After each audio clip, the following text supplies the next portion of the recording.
Welcome back to Between the Lines on Sports Radio 810 WHB. We're live at the Arrowhead Training Complex today. We have the Chairman and CEO of the Kansas City Chiefs, Clark Hunt, with us now here on Sports Radio 810. Mr. Hunt, how are you, sir? Good to see you. I'm doing great. Are you in any way nervous? You're on the clock. I've never had somebody on the radio that's on the clock. Not at all nervous, just very excited. In a lot of ways, we've been on the clock for about 3.5 months, and it's hard to believe that tonight is here and we're going to finally get to make the pick. We had a report from ESPN earlier. Ed Werder says the Chiefs and Dolphins have decided to put off any talks about a Brandon Albert trade until after both teams have selected in the first round. Can you confirm that or deny that or talk about that in any way? Yeah, I can't really confirm it. We have had conversations with the Dolphins on and off for the last couple weeks, and I think right now everybody's focused on the draft, and understandably so. We both have picks to make this evening, but there's nothing to say that those trade discussions won't resume after the first round. I assume at this moment, if nothing else changes between now and 7:15 or whatever the exact moment is, you know who you want to pick. Well, we have a pretty good eye. Idea, right? Yeah, we sure do. Pretty good idea who it'll be. John Dorsey and Andy Reid have spent a lot of time working on it, thinking about it for the last several months, and we have it narrowed down to a couple guys, and I think they know who their man is. I think we know who the man is too, maybe, or who the guys are. The question would be, how much action will there be over the next hour and a half before this takes place? Do you anticipate other teams calling, wanting to talk about the one? Has there been much action as far as discussion about a trade for the first pick? There have been some discussions, very hard to predict. I think as we get close to the draft, that's really when those discussions will heat up. We've seen in the last couple of years with the change in the CBA that there's a lot of activity in the first round and can be a lot of activity high in the first round. That's a possibility. We don't know how it's going to play out. Certainly John Dorsey is ready for that. That's been part of what he's had to do, is to get ready and think about the scenarios that may develop. It could never be a bad thing for your phones to be ringing. I think you're hoping that happens, right, to have options? Yeah, absolutely. You always want to have options, and if we have to make the pick, we're going to get a fantastic football player. If we have the opportunity to trade, that could be positive as well. We could get a couple great football players. So no matter how it works out, it's going to be great for the Kansas City Chiefs tonight. A lot of people think that you will probably trade your left tackle and draft a left tackle to replace your left tackle tonight. Have you ever done anything like that? As an organization, does anybody ever trade a starting player away and then fill it with the number one overall pick? Oh, I'm sure if you go back in the history of the draft, there have been scenarios where that worked out like that. I'm not sure, from a time standpoint, whether that was separated by a couple months or so forth, whereas we may be doing it within a couple of days of each other. On the other hand, we like Brandon Albert as a football player. Andrew Reid thinks he is a fantastic left tackle, and we would be delighted to have him back. So again, it's a little bit like trading that first pick.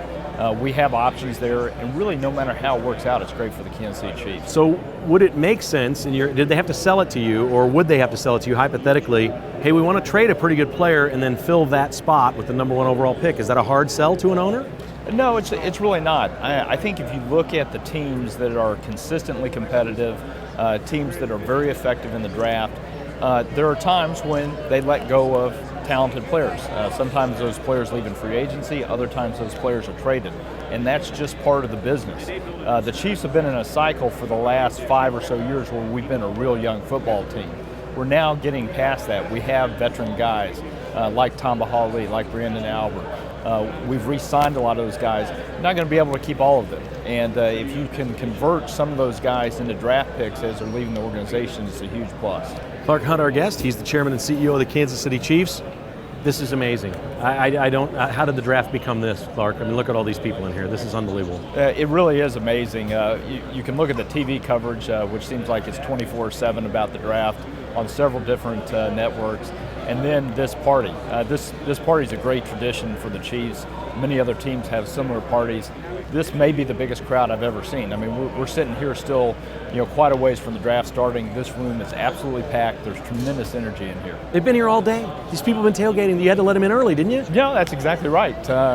We talk a lot about fans tailgating at Arrowhead before football games. We had fans tailgating before the draft party, and there were so many of them out there, we made the decision to open the doors early to try to get them in. That's so cool. What's the response been with all the changes, from Andy Reid to John Dorsey to Alex Smith, the things you've done, the schedule coming out? What has the response been from the fans? It's been incredibly positive, both here in Kansas City and really anywhere in the country that I travel.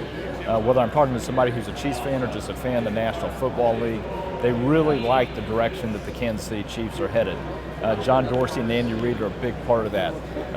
The changes they made in the offseason through free agency, the trade for Alex Smith, all huge positives. I think it creates a lot of optimism for the 2013 season. In your opinion, how important will the next 3 days be in the win-loss column this fall? Right away, how important is a draft now for what you do that year? I think it plays a role. Every draft is a little bit different. Certainly you'd like to get a guy or two who could end up starting by the end of the season, contributing, helping you win games on the football field.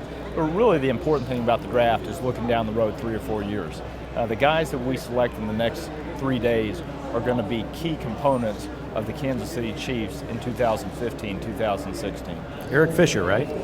No, I don't know what you're talking about. I had to try. We're all going. Everybody around here, we're all going with Fisher. We think you're going fishing tonight. There are a lot of opinions out there. A lot of opinions, a lot of great players. Mr. Hunt, always great to have you on the show. Thanks very much. Glad to be on. Thank you, sir. There is Clark Hunt, the chairman and the CEO of the Kansas City Chiefs. Let's take a little break right here, Craig, and we will come back and wrap things up before Seren and Curtis take it over with the pre-draft show. You're listening to Between the Lines live from Arrowhead.